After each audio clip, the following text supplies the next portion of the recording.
mon Dieu, je te cherche pour m'abandonner à toi. Frères et sœurs dans le Christ, dans la page du livre de la Genèse que nous avons entendu, Jacob fait un songe.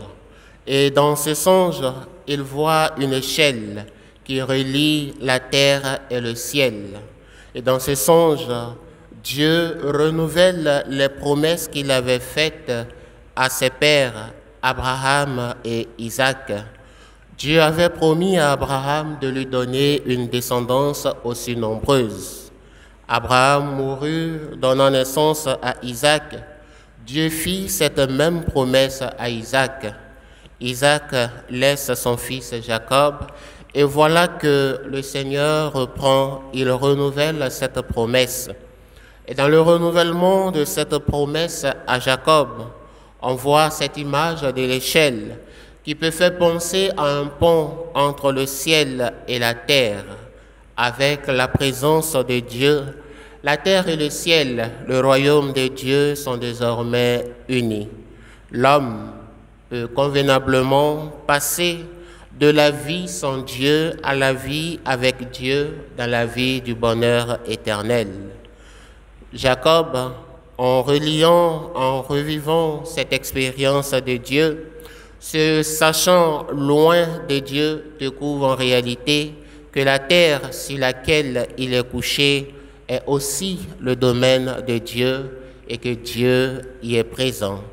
Dieu le soutient et le réconforte, lui montrant que partout où l'homme se trouve, il est présent et il accorde à l'homme la possibilité d'être toujours avec lui.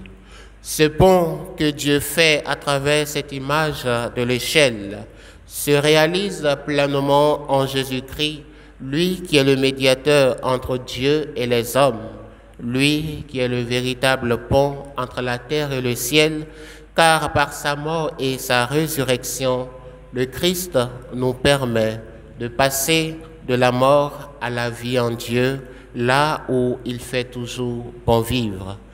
Et cette réalisation du pont, du passage de la mort à la vie, se réalise à travers l'extrait de l'Évangile selon saint Matthieu que nous avons entendu.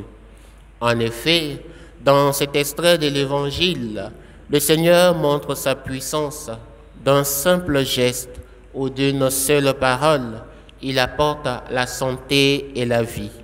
La santé à cette femme qui souffrait depuis 12 ans, la vie à cette jeune fille qui a connu la mort. En accordant la santé et la vie, Dieu se fait toujours présent à nos côtés. Dieu nous permet de ne plus être dans les ténèbres, mais de vivre dans la lumière de la résurrection, dans la lumière des fils du royaume, fils qui appartiennent à la vie de Dieu, vie pleine de joie et de reconnaissance.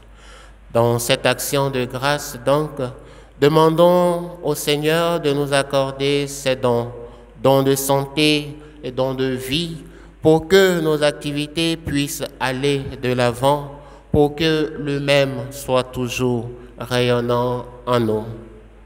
Pour M. Touré qui fête son anniversaire, demandons aussi au Seigneur de le remplir de cette joie, de le remplir de cette semence de vie, afin que partout où il se trouve, qu'il soit toujours la gloire de Dieu, de ce Dieu qui nous appelle à sa suite. Fleurir où Dieu nous a semés, puisque c'est lui